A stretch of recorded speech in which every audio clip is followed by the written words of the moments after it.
Sometimes the people who throw you away are not getting rid of a burden. They are getting rid of a witness. Someone who has quietly seen who they really are. On a cold Thursday afternoon in Chattanooga, Tennessee, Mara Ellis learned the difference. The day began the same way most of her days began, in darkness. At 4:52 a.m., before the alarm on her old phone had a chance to ring, Mara opened her eyes and stared at the water stain spreading across the ceiling above her bed. The stain looked vaguely like a map. She had been staring at it for years. Outside her bedroom window, a garbage truck rattled somewhere down Maplehurst Avenue. The sound faded into the distance. A dog barked twice. Then silence returned. Mara sat up. Her room was small, a narrow bed. A wooden dresser with one drawer that never closed properly. A folding chair. And a framed photograph of her parents taken 20 years earlier at Lookout Mountain. Every morning she looked at the photograph. Every morning she said nothing. By 5:15 she was already in the kitchen. Coffee brewing, eggs cooking, lunches packed. The house remained asleep while she moved through it. That was how Denise liked things, quiet, efficient, invisible. Denise Walker wasn't a cruel woman in the way movies like to portray cruel people. She didn't scream often. She didn't hit anyone. She never left bruises. Her talent was subtler. She made people feel guilty for existing. And she had spent 11 years perfecting that skill on Mara. Don't forget who took you in. Do you know how expensive children are? You should be grateful. Grateful. The word appeared so often it felt printed on the walls. Mara's parents had died within 18 months of each other. Cancer took her mother. A highway accident took her father. She had been 11. Denise became her guardian. Everyone called it an act of kindness. Nobody stayed long enough to see the bill arrive. At 22, Mara had a nursing degree, a good one. She had studied at night after finishing chores. She had written papers while everyone else watched television. She had graduated with honors. Denise never attended the ceremony. When Mara brought home the diploma, Denise glanced at it for less than 2 seconds. That's nice. Then she asked her to fold laundry. The diploma stayed inside a closet ever since. By noon, the house was empty except for the two of them. Denise sat at the kitchen table scrolling through her phone. Mara cleaned dishes. Rain tapped softly against the windows. The local news droned in the background. Neither woman spoke. Then Denise suddenly looked up. Wear a coat. Mara paused. What? We're going out. The answer felt strange immediately. Denise almost never went anywhere with her. Where? Bus station. Mara waited. Denise returned to her phone. Conversation over. An hour later, they were driving downtown. The windshield wipers swept back and forth. Traffic crawled through rain-slick streets. Mara sat quietly in the passenger seat until something near her feet caught her attention. A gray backpack, her backpack.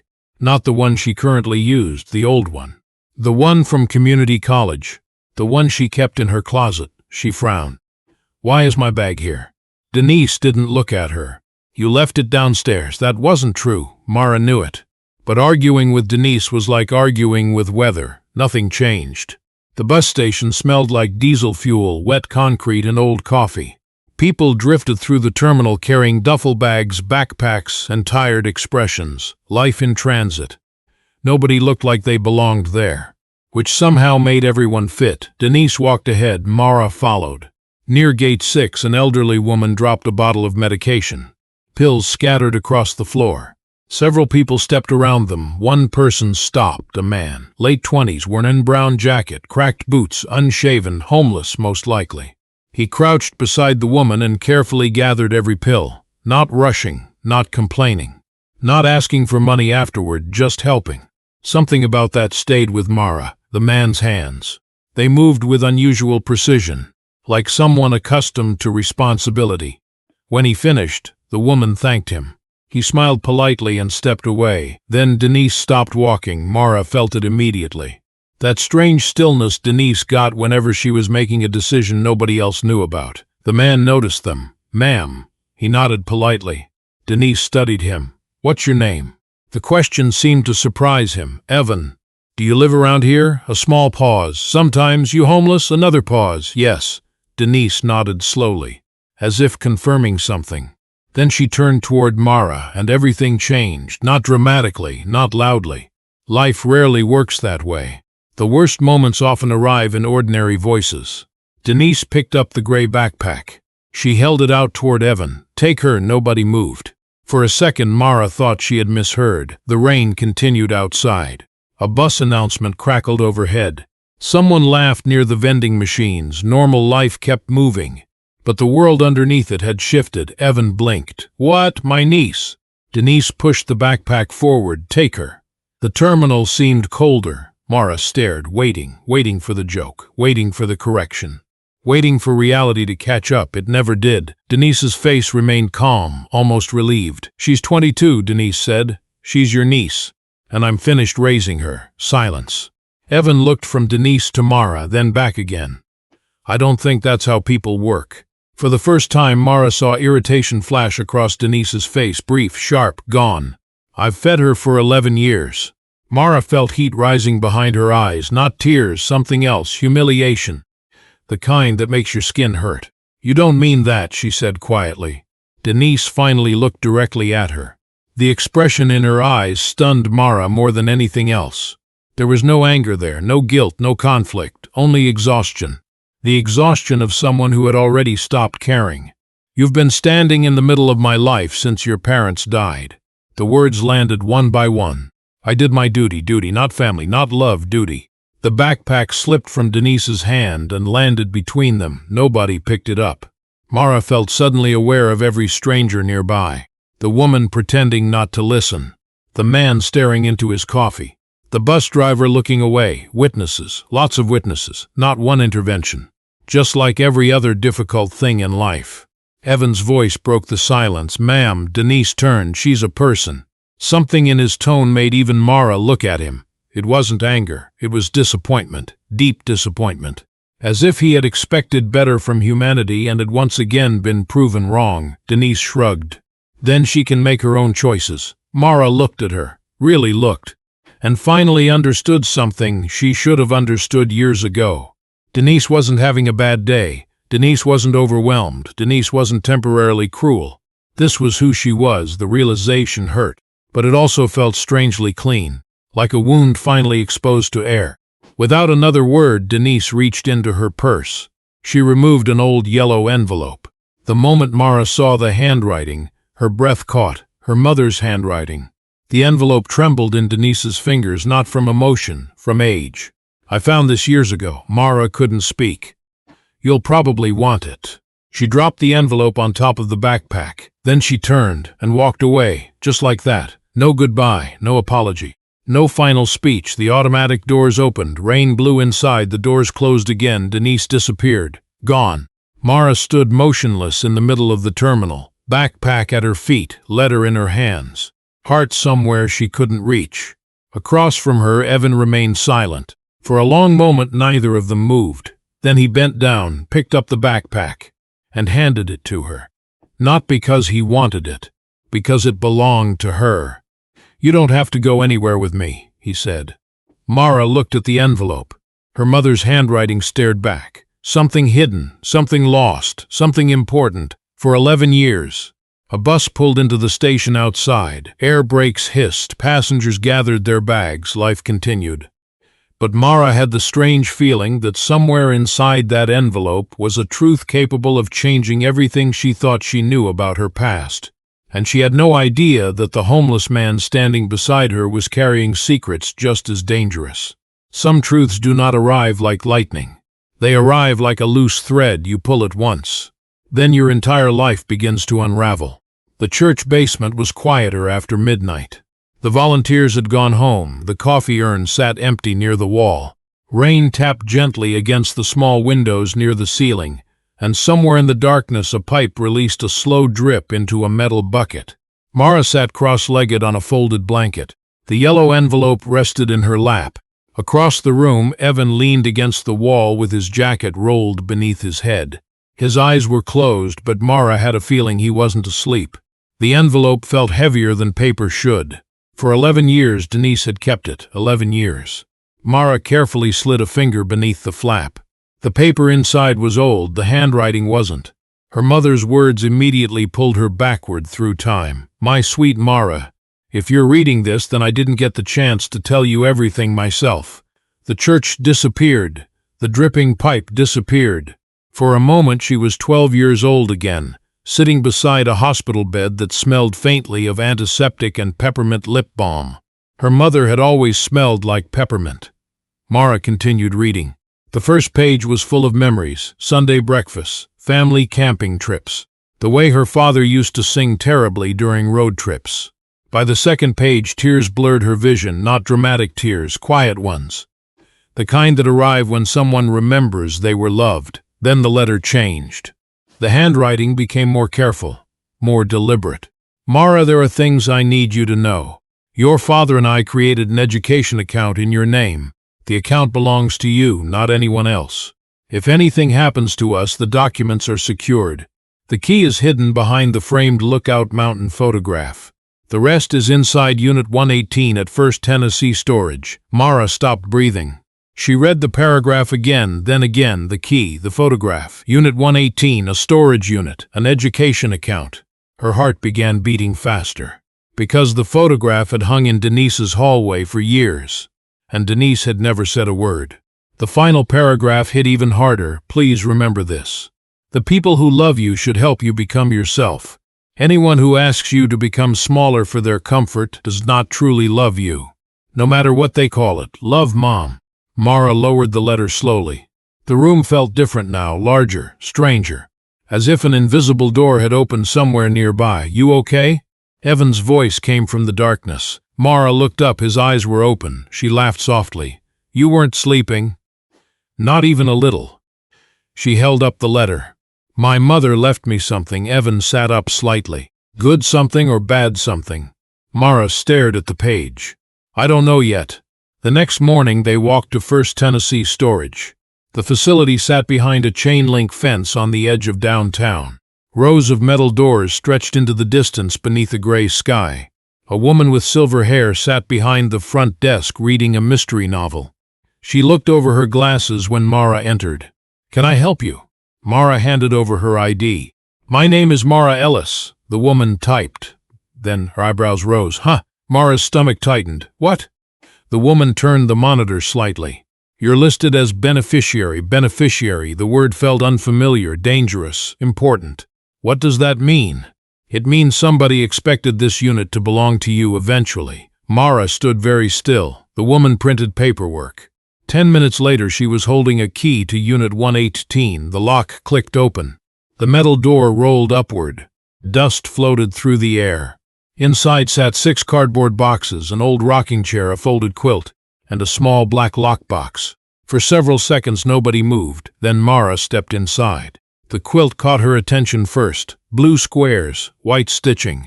Her mother had made it. She recognized it instantly. The memory arrived so fast it hurt. Winter, power outage.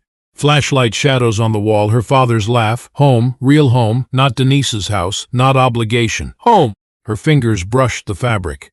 Then she noticed the lockbox. The key fit perfectly. Inside were documents, bank records, insurance papers, certificates, legal forms, and one savings account statement. Mara stared. The account wasn't huge. It wasn't millions, but it was enough. Enough for nursing licenses.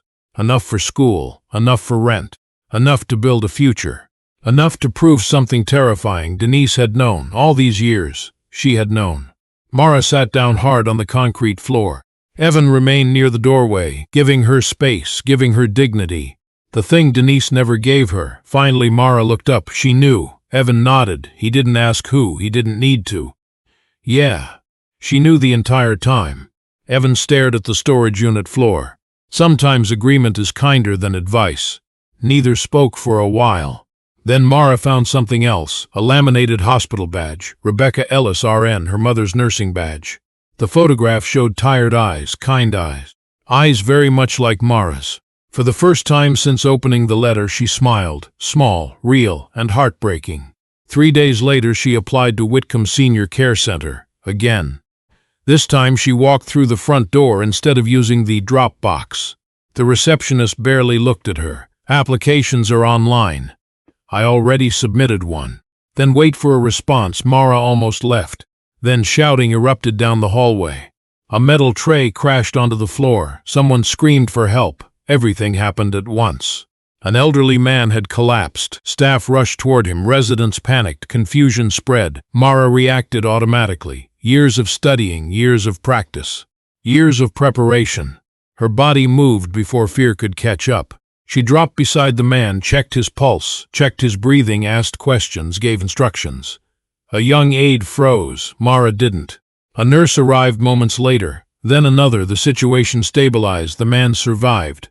And suddenly every eye in the building was focused on the young woman kneeling beside him, including Linda Carver, director of care. Linda's office smelled like coffee and paperwork. She studied Mara's resume, then looked up. "You trained for this." Mara nodded. "Why aren't you working already?" The answer sat on the tip of her tongue. Years of manipulation, lost opportunities, stolen choices. Instead, she simply said, "Family circumstances." Linda seemed to understand more than Mara actually explained. "Sometimes experienced people do." "Part-time position," Linda said, starting immediately. For a moment, Mara couldn't speak. She had imagined this moment for years, hundreds of times. And now it was happening inside an office with fluorescent lighting and a coffee stain on the desk. Life was funny that way. The most important moments rarely looked important while they were happening. Outside the building, she found Evan sitting on a bench. He stood immediately. The expression on her face told him everything. "You got it." She laughed. "I got it." For a second, he looked happier than she did, which somehow made the moment even better. That evening, they celebrated with 2 cheeseburgers from a diner that offered free refills and terrible fries. The place smelled like onions and old grease. The waitress called everyone honey. The booths squeaked. It was perfect. Halfway through dinner, Mara noticed something. Evan kept checking his phone, not often, just enough. A message appeared, then another. His expression changed, very slightly, but she noticed. "What is it?" He immediately locked the screen. "Nothing." The answer came too quickly. Mara leaned back. "That's not true." Evan looked out the diner window. Traffic moved slowly through the rain. His reflection stared back at him. For a long time he didn't answer. Then he finally spoke. "Do you ever feel like your life stopped moving but everyone else's kept going?" Mara frowned. "What do you mean?" Evan smiled sadly. "The kind of smile people wear around old wounds. I mean, sometimes people disappear long before they leave." Mara waited. But he said nothing else. Outside, thunder rolled across Chattanooga. Inside the diner, a coffee machine hissed. The waitress refilled drinks. Life continued. Yet Mara couldn't shake the feeling that Evan was carrying something enormous, something painful, something he wasn't ready to share. And somewhere across town, Denise Walker was opening her mailbox to find the first of several legal notices she hadn't expected. The kind of notices that begin quietly. The kind that ruin lives later. Neither Mara nor Evan knew it yet, but the past had finally started moving, and it was heading straight toward both of them. The truth rarely arrives all at once. If it did, most people would run from it. Instead, it arrives in pieces, a document, a memory, a contradiction, a name that appears where it shouldn't. And one day, the pieces stop looking separate. 3 months passed. Winter settled over Chattanooga. The trees stood bare. The mornings arrived cold and gray. Life, for the first time in years, began moving forward for Mara. She worked 5 days a week at Whitcomb. The residents knew her by name now. Mr. Alvarez still complained about the pudding. Mrs. Pelletier still accused the television remote of sabotage. A retired school principal named Harold insisted on showing Mara the same photograph of his grandchildren every Tuesday. She never told him she had memorized every face. Because some people weren't showing you photographs. They were showing you what they were afraid of losing. The little room above the laundromat slowly became a home. Not a perfect one, a real one. The blue mug remained on the kitchen shelf. Her mother's nursing badge sat beside a small potted basil plant on the windowsill. The quilt from Unit 118 covered her bed. For the first time in years, Mara felt something unfamiliar, safety, which was probably why she noticed immediately when it began disappearing. The first sign arrived in the mail, a certified letter, not addressed to her, to Denise Walker, wrong mailbox. The postal carrier accidentally placed it in the apartment building's communal bin downstairs. Mara recognized the name immediately. She shouldn't have looked, she knew that. But the envelope had already fallen open. A single page slid halfway out. The words caught her eye. Norter of propylene. She froze. A property lien against Denise for nearly $200,000. Mara stared. Something wasn't right. Denise wasn't wealthy. She never had been. The amount made no sense. That night she couldn't stop thinking about it. Neither could Evan. He sat across from her at the folding table while rain rattled softly against the window. Maybe it's unrelated. Mara shook her head. No, Evan watched her carefully. You already know something. She looked down at her mother's badge. The metal reflected the lamplight. Denise always acted broke. A pause. Yet somehow she paid for Kyle's college. Another pause. Bought a new SUV. Another. Remodeled the kitchen. Evan leaned back. The same realization had reached him. Someone who constantly complains about money usually doesn't spend it freely. Unless it isn't their money. 3 days later another piece appeared. Miss Helens Carter, 78 years old. Lived 3 houses down from Denise for over 20 years. She came to Whitcomb to visit her older sister. When she saw Mara in the hallway, she nearly dropped her purse. Mara smiled. Miss Carter. The elderly woman hugged her immediately, then stepped back. Her expression changed. Concern, guilt, recognition. The kind older people get when they realize they've ignored something important. You look happy. The sentence surprised Mara. Happy. Nobody had called her that in a long time. Miss Carter lowered her voice. Your aunt's having problems. Mara remained silent. The older woman hesitated, then continued. People have been coming by the house. What people? Lawyers. Mara felt her stomach tighten. Miss Carter looked around the hallway, then spoke even more quietly. I always wondered where the money came from. Now they were getting somewhere. What money? The older woman frowned. The money after your father died. Mara's pulse accelerated. What money? Miss Carter blinked. You don't know? The answer was obvious from Mara's face. The woman suddenly looked uncomfortable, like someone who had accidentally opened a door. When your father passed, she stopped, started again. There was an insurance settlement. The hallway seemed to tilt. Mara stared. What? Miss Carter's eyes widened. Oh dear. Neither spoke for several seconds. Then the older woman realized the truth. Mara had never known. Not about the settlement, not about the money. Not about any of it. Miss Carter slowly sat down in a nearby chair. Your father carried supplemental coverage through the construction company. Mara couldn't speak. The woman continued. It wasn't enormous. A pause. But it wasn't small either. The world suddenly became very quiet, because Mara already knew what came next. If there was insurance money, and Denise claimed there wasn't, then where did it go? That night she told Evan everything. The apartment felt smaller. The radiator clicked and groaned. A train rolled past somewhere in the distance. Neither noticed how much. Mara shook her head. I don't know.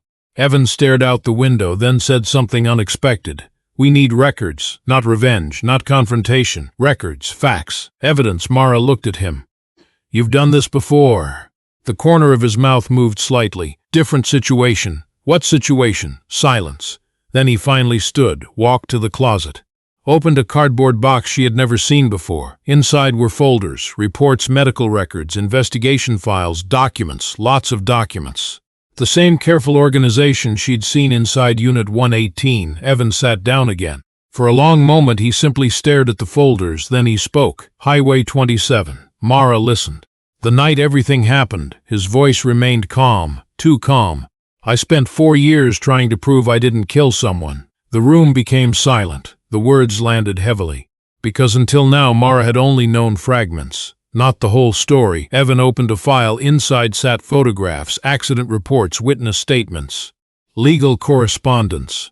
The county needed someone responsible. He turned a page. The supervisor disappeared. Another page. The paperwork changed. Another.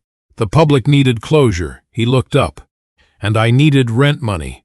The simplicity of the statement hurt more than anger ever could. Mara suddenly understood something. Evan wasn't obsessed with proving he was right. He was trying to reclaim his life. The difference mattered. A week later, another surprise arrived. Linda Carver called Mara into her office again. This time she looked serious, very serious. There was a phone call. Mara sat down. About what? You. Mara frowned. Linda folded her hands. A woman named Denise Walker. The temperature in the room seemed to drop. What did she want? Linda hesitated, then answered. She said you stole money from her. Mara stared. The accusation was so absurd it almost felt funny. Almost. Linda watched her carefully. I didn't believe her. Thank you, that's not why. A pause. People lying usually talk too much. Mara almost smiled. Linda slid a note across the desk. She also asked questions about Evan. Now Mara's attention sharpened. What kind of questions? Where he works, where he lives, when he comes here. A cold feeling moved through her chest, because suddenly Denise's interest made sense. Not fear, investigation, someone looking for information, someone worried, someone realizing control was slipping away. That evening things became even stranger. Evan received another phone call, the same number that had appeared several times before. This time he answered. Mara watched his face, listened to the silence, then watched everything change. His expression froze, completely, the way people freeze when hearing something impossible. Evan? He didn't answer. Instead, he slowly lowered the phone. The room remained silent. What happened? For several seconds he couldn't speak. Finally he looked at her. The review board. His voice barely worked. Mara stood. What about it? Evan swallowed. The case was reopened. Her heart jumped. What? He nodded. Slowly, disbelievingly, they found evidence. The room seemed to shrink. The blue mug, the basil plant, the radiator. Everything suddenly felt very far away. What evidence? Evan laughed once. No, not sadly, pure disbelief. The supervisor. A pause. He confessed. Mara stopped breathing. 4 years. 4 years of being blamed. 4 years of homelessness. 4 years of carrying shame that wasn't his, and now confessed. But before either of them could process the news, someone knocked on the apartment door. 3 sharp knocks, then 2 more. Both froze. Nobody visited. Nobody even knew where they lived. Evan stood slowly. Mara's pulse accelerated. The knocking came again, harder. This time accompanied by a voice. Mara? A woman's voice, familiar, terrified, and completely unlike the woman who had abandoned her at the bus station. Mara, please, Denise. Evan looked at Mara. Mara looked at the door. Then came the sentence neither of them expected. Someone's trying to take my house. Silence. Then another sentence. Even worse. They found the records. Some people lose everything in a single day. Others lose it one choice at a time. By the time they realize what is happening, the collapse has already begun. Denise Walker stood outside the apartment door looking smaller than Mara remembered. Not physically, emotionally. The woman who once controlled every room she entered now looked like someone who hadn't slept in days. Her hair was hurriedly tied back, mascara smudged beneath her eyes. The expensive coat she wore at the bus station hung loosely from her shoulders. For several seconds nobody moved. Then Mara opened the door. Denise stepped inside. The little apartment suddenly felt crowded. The blue mug sat on the counter. The basil plant rested beside the window. The old quilt lay folded neatly across Mara's bed. Everything inside the room belonged to a life Denise had never expected Mara to build. She noticed. Mara could tell. Denise's eyes moved slowly across the apartment. The kitchen, the table, the books, the photographs, evidence, proof Mara had survived. The realization seemed to hurt her. Finally, Denise spoke. They found the records. Mara remained standing. What records? Denise laughed bitterly. The sound contained no humor. You already know. Actually, Mara didn't. Not completely, but she stayed silent. Silence had a way of making people tell the truth. And for the first time in years, Denise started talking without control. The insurance settlement, the education account, the missing funds, the property loans, the refinanced mortgage, the forged signatures. Each confession arrived piece by piece. Not because Denise wanted redemption, because she was exhausted. Because the lies required more energy than the truth. When she finished, the room felt strangely quiet. Rain tapped softly against the glass. A train horn echoed somewhere in the distance. Evan sat across from her without speaking. Finally, Mara asked the question that mattered most. Why? Denise looked down. For a long time she didn't answer. Then she said something neither Mara nor Evan expected. Because I was scared. The answer sounded ridiculous, until she explained. When Mara's parents died, Denise inherited responsibility. Responsibility became sacrifice. Sacrifice became resentment. Resentment became entitlement. And eventually entitlement became theft. Not overnight, gradually. One justification at a time. A few $1,000s here, a delayed explanation there, a hidden document, a forgotten letter, a missing signature. By the time she realized what she had become, she had already built an entire life on money that wasn't hers. The room fell silent again. Mara listened, not because she agreed, because she wanted to understand. Understanding and forgiveness were different things. Many people confused them. Mara no longer did. The following weeks unfolded quickly, too quickly. Investigators reviewed financial records, lawyers examined documents, bank statements resurfaced, signatures were verified. The story Denise spent 11 years hiding finally reached daylight. And daylight is difficult to negotiate with. The court proceedings weren't dramatic. No shouting, no shocking speeches, no movie moments, just paperwork, evidence, facts. The truth rarely needs special effects. One rainy morning, Mara sat in a small hearing room watching attorneys discuss account transfers and unauthorized withdrawals. She expected satisfaction. Instead, she felt sadness, not for the money, for the waste. For 11 years, Denise could have been family. Instead, she chose ownership. By the end of the proceedings, most of the remaining assets were liquidated. The house, the second vehicle, several investment accounts. The debts consumed nearly everything. What remained of her parents' estate legally transferred back to Mara. Not enough to make her rich. Enough to restore what had been stolen. Enough to finish nursing school properly. Enough to begin. And sometimes a beginning is more valuable than wealth. Meanwhile, another story was unfolding. Evans. 3 months after the review board reopened his case, the final report arrived. The envelope sat unopened on the table for nearly an hour. Neither of them wanted to touch it. Some hopes become frightening after waiting too long.